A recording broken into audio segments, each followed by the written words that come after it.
If you're gonna learn anything from me, just not to have one night stand, because why did I fuck him one time and then done? Like, you're not supposed to fuck somebody once and then just not fuck them ever again. Like, what? Pussy so good, baby, that is stupid. Got a nigga and his feelings, hit him up like Cupid. Sex with me. Welcome back to Cosmeholics Anonymous. I am your favorite girl, BougieVyntage, and today's video is a story time. This is a story. It's a ratchet one, y'all. I had to pull this one out the bag, honey. This is my one night stand turned stalker. So I met this guy through a friend of mine that actually was working at Garage at the time. So this happened a long time ago. So I met him through her. I don't even remember where. I think he worked close to the mall or in the mall. Like, I don't know. He was a personal trainer, so his body was right, okay? And I wasn't attracted to him at all. He was really cool. He was funny, but like I wasn't really attracted to him. However, I was not having sex at all. Like, I was like just not having sex. Like, I was just pretty much celibate, okay, for a long damn time. And after my heartbreak, so yeah, so I was introduced to this guy, and me, her, and the guy would hang out, we would drink, we would smoke, we would just chill. So he had a party at his house one day, and I went, and I was tossed, okay? But that's not when we fucked. But whatever, I was tossed, and yeah, like, it was cool. Like, it was just a good time. Like, he was a good time. His party was a damn good time, clearly, because I was thrown up outside. And, and yeah, so that's basically how I met him. Okay, so let's fast forward to the actual event. So I don't know why, okay, I had him on Facebook, and I don't know if he asked me for my number or what, but there was obviously a number exchange there because we would text. And we wouldn't text every day or anything like that. We wouldn't be talking. I would never, ever in life consider this to be talking, but we would talk every once in a while. He would hit me up and be like, yo, what's up, blah, blah, blah. And I'd be like, nothing. The same thing would be for me. So I'm thinking niggas is just friendly. Now, the thing about being celibate is, if you're celibate for at least 6 months, you might go crazy, okay? And I was being celibate close to a year. I think I was on my 11th month of celibacy. Anyway, I would, like, while I was celibate, I would get really horny. I would, but I had a vibrator, so I would just take care of myself. No big deal. One day, this nigga hit me up and he asked me if I want to hang out, and I was like, yeah, cool. I don't think I had work that day, but he did, and so he came and picked me up pretty fucking late. I knew that this was a booty call, and I was there for it. I was 100% here for it, bitch. Like, because I was celibate, I was just like, okay, I'm gonna get this dick tonight. So I wasn't sure that it was gonna happen. I wasn't sure he was gonna make a move on me, but I wanted to prepare for it. So of course I went and took care of the kitty cat and turned it into a naked kitty cat. So I took care of the kitty cat. I put on my leggings. I put no panties, okay, bitch? That's how, like, I was ready to get the zig. I did not put on any panties. I just wore my leggings, a t-shirt, a cardigan. Like, that's what I wore. Okay, yeah, bougie went to go slut it up. Anyway, I wonder if Shooter is listening to me tell this story. He's always listening, and then when I'm like editing the story or when I try to tell him something, he'll be like, you think I wasn't listening? And I'm just like, okay, I'm still gonna tell you, so shut the fuck up.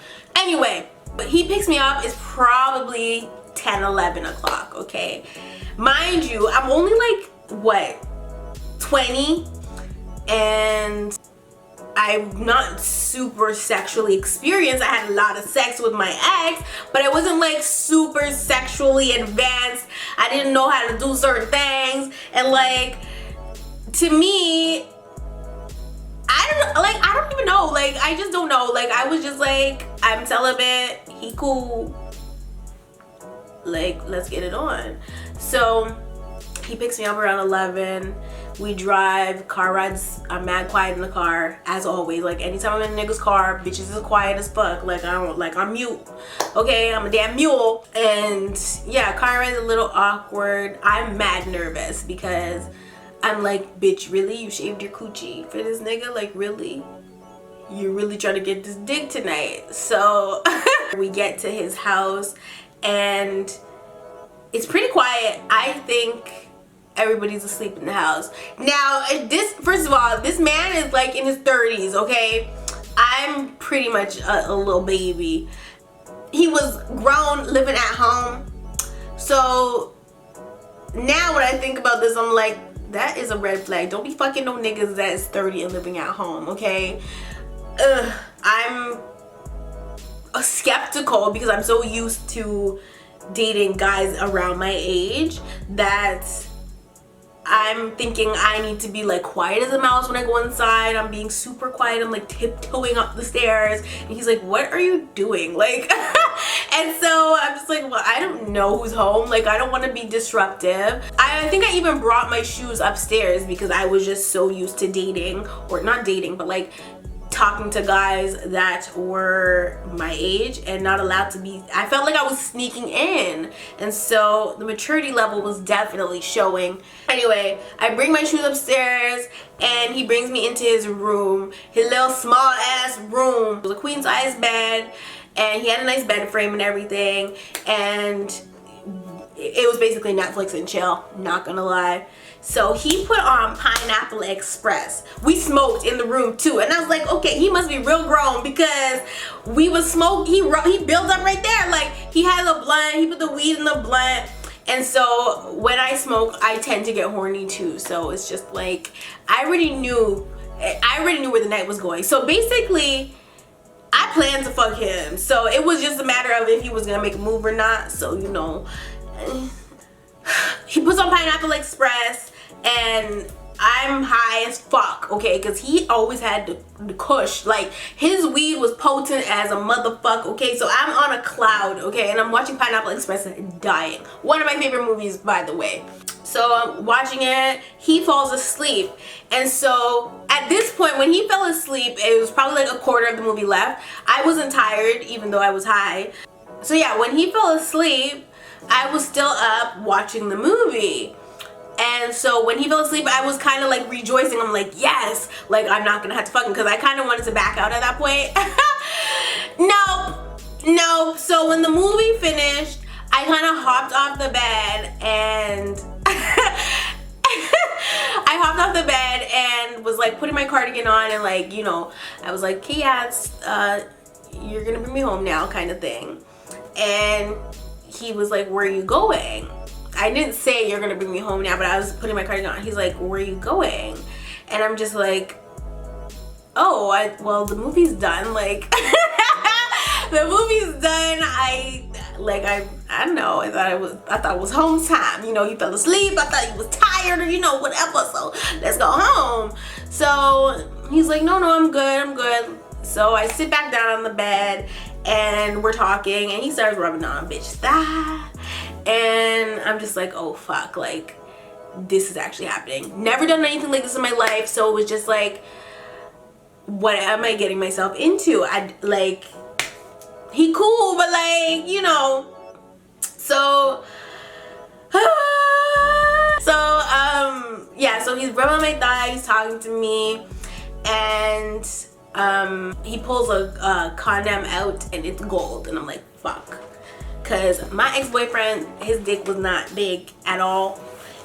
So sorry, no shade, no tea. So I was just like, oh shit, like my ex never had to use no Magnum condom, and I know some niggas do the trickery, but this nigga was not doing no trickery, okay? He needed the damn Magnum, and so I was just like, oh my god, like no, my poor vagina, because I was celibate, so my vagina hole was mad like pinhole, okay?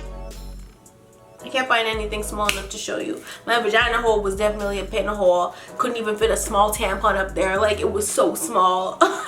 So, I seen the condom wrapper and I'm just like, or the condom package, and I'm like, fuck me.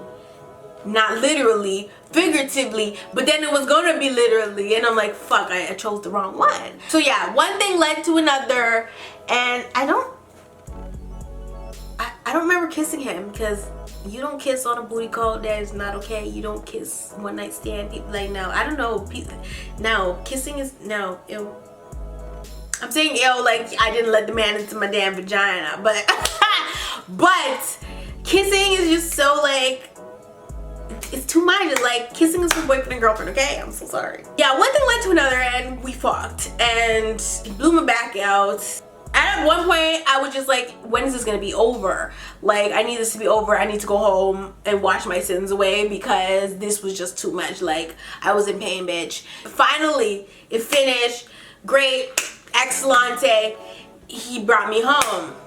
In any other situation that you have a one night stand, well, I don't really know. I don't know if this is a custom, if this is hand in hand with one night stand, but the nigga started stalking the bitch, okay? And when I say stalking, I mean because he worked close to my work, he was popping up at my work and like peeking in to see if I was there. He would come and ask for me, like, nigga no, nigga no, nigga no, like, no. We still kept communication after that. Like, we didn't, it's not like we fucked and then, you know, didn't speak to each other ever again. No. We spoke, but it was just like how it was before, which I was fine with, because I didn't want anything to do with this big dick nigga. Like, no, like, stay over there, please, sir. We're not here for that. So, I'm so sorry. So he starts showing up at my work unannounced. I don't like shit like that. Like, don't ever in your life come to my workplace unannounced. And sometimes he would pretend like he was coming to talk to homegirl that introduced us, but he would be like looking at me the whole time, and I'm just like, this is weird. And I would try to go hide in like the fitting room to avoid his ass. Like, I don't want to see you. I don't want to talk to you ever again. Like, that was like a one-time wham bam and done. And like, we could be cool, but like, if you're showing up at my work unannounced, like, I'm going to feel uncomfortable. You know what I mean? It's not like he was just like, yo, are you at work? I'm gonna come check you. No, he was just popping by, bitch. Okay, like, it was nothing. And so that made me uncomfortable. He kept doing that, and so it got to the point where I was just like, I had to go up to him and I was just like, look, if you're gonna show up at my work, I'm gonna need for you to let me know in advance. And he's like, and I'm like, I'm gonna need for you to let me know in advance, because I'm not comfortable with this. You're cool. I mean, we did what we did, but like, you can't be popping. Like, I'm not comfortable with that. And so he was like, okay, fine, cool. After that, he definitely was still contacting me, and I wasn't contacting him anymore. And so he was like, one day he hit me up and he's like, hey, when are you gonna come over again? Nigga, what? Bitch, no. I straight up said, this was on BBM, I remember. I had a BlackBerry at the time. I said, why, so you can fuck me? I will never forget this conversation. And he was like, he's like, oh well, why would you say that? And I'm just like, because that's why you're messaging me again, and that's why you've been stalking me at my job, because you want to fuck. Like, no, that was a one-time thing, and it'll never happen again. Like, you live and you learn. I had a one-night stand, and he started stalking me, and it was not cool. Now, it would have been another story if the nigga was showing up at my house, because I would not have liked that at all, bitch. I would have had to move, bitch. I would have had to tell my mom, oh, fuck this nigga, now he's stalking me and he's outside. Like, no. I'm so glad it didn't go to that extreme, because he wasn't crazy. Like, you know, there's some niggas that are crazy and will stalk your life, but he wasn't that crazy. Showing up at my work was a little crazy, but like, he wasn't showing up at my house, so I was cool. I didn't trip on him. He invited me over again because the box, my box, is blessed. But I said no. So I never fucked him ever again. And yeah. So that's the story of my one night stand turned stalker. I had to check that ass at the garage door, because like, you're not going to, you're just not. Like, I can't. I know my box is good. Like, there's no doubt about that. But it's not that good that you're gonna be stalking me at work. Like, you're just not gonna do it and try to act all nonchalant about it too. Like, no, like, Go home, Roger. Like, anyway, you guys, that's the story on my one night stand turned stalker. I hope you guys like it. I love you all, and I will definitely see you in the next one.